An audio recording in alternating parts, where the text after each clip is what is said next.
perdebatan antara golongan tua dan golongan muda. Proklamasi ternyata didahului oleh perdebatan hebat antara golongan pemuda dengan golongan tua. Baik golongan tua maupun golongan muda sesungguhnya sama-sama menginginkan secepatnya dilakukan proklamasi kemerdekaan dalam suasana kekosongan kekuasaan dari tangan pemerintah Jepang.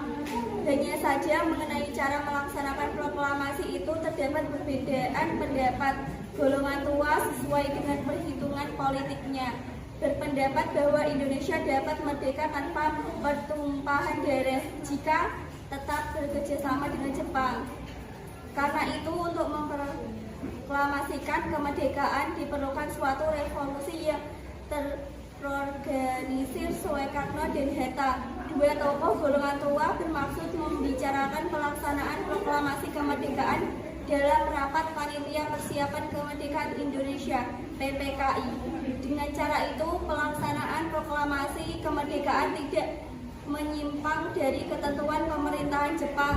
Sikap inilah yang tidak disetujui oleh golongan pemuda. Mereka menganggap bahwa PPKI adalah badan buatan Jepang. Sebaliknya, golongan pemuda menghendaki terlaksananya proklamasi kemerdekaan itu dengan kekuatan sendiri, lepas sama sekali dari campur tangan pemerintahan Jepang. Perbedaan pendapat ini mengakibatkan penekanan golongan pemuda kepada golongan tua yang mendorong mereka melakukan aksi penculikan terhadap diri Soekarno Hatta.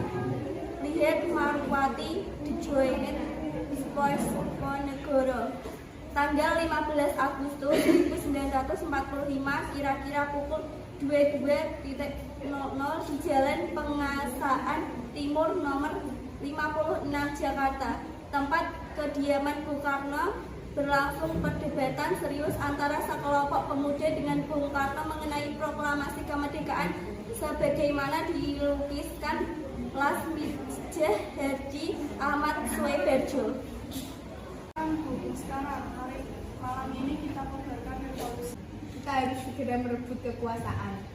Kami sudah siap mempertaruhkan jiwa kami, mereka bersenjata. Kami tidak mengeluarkan pengumuman pada malam ini juga akan berakibat terjadinya suatu pertumpahan darah dan pembunuhan besar-besaran esok hari.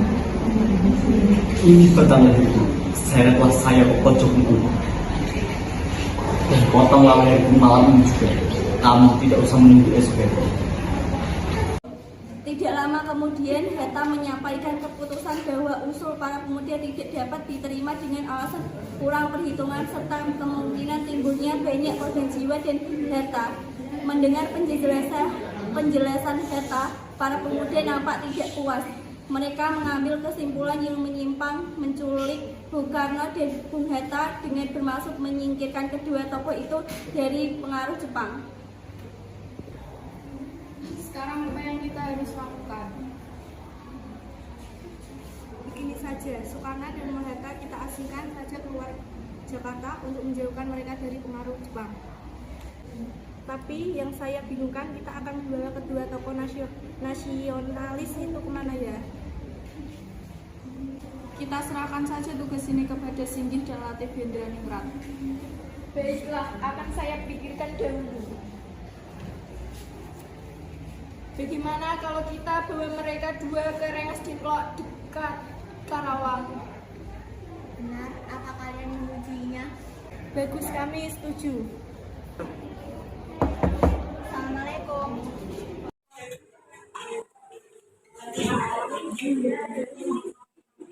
Maaf, kami tidak bermaksud mengganggu, tapi ada hal yang harus kami bicarakan dengan Soekarno.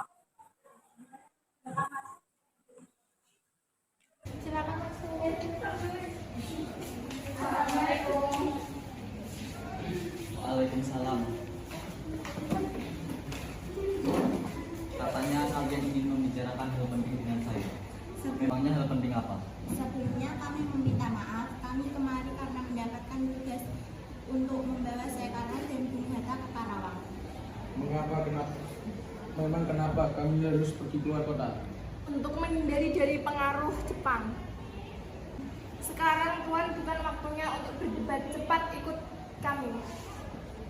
Mereka meninggalkan rumah Soekarno dan menuju Rengas Dengklok di Karawang. Di sana Soekarno dan Mohatta terus didesak oleh pemuda. Namun ternyata mereka berdua sangat keras kepala dengan keyakinan mereka. Soekarno, tunggu apa lagi? Inilah waktu yang tepat bagi kita semua memproklamasikan kemerdekaan Indonesia. Iya, sebaiknya belum setuju usul kami ini. Maaf, tapi saya tidak bisa. Bung Karno marah dan kecewa, terutama karena para pemuda tidak mau mendengarkannya. Pertimbangannya yang sehat, mereka menganggap perbuatannya itu sebagai tindakan patriotik. Namun, melihat keadaan dan situasi yang panas, Bung Karno Revolusi berada di tangan kami sekarang, dan kami memerintahkan Bu, kalau Bu tidak memulai revolusi malam ini, Lalu apa? Mengapa justru diambil tanggal 17? Kenapa tidak sekarang? Atau tanggal 16? Saya seorang yang percaya pada misi. Saya tidak dapat menerangkan dengan pertimbangan akal mengapa tanggal 17 lebih memberi harapan kepadaku. Akan tetapi, saya merasakan di dalam kalbuku bahwa saat itu adalah saat yang baik. Angka 17, angka yang suci. Sementara itu, di Jakarta, antara Mr. Ahmad Soeberjo dari golongan tua dengan Wikana dari golongan muda membicarakan kemerdekaan yang harus dilaksanakan di Jakarta. Laksamana Tadasi Maida bersedia untuk menjamin keselamatan mereka selama berada di rumahnya.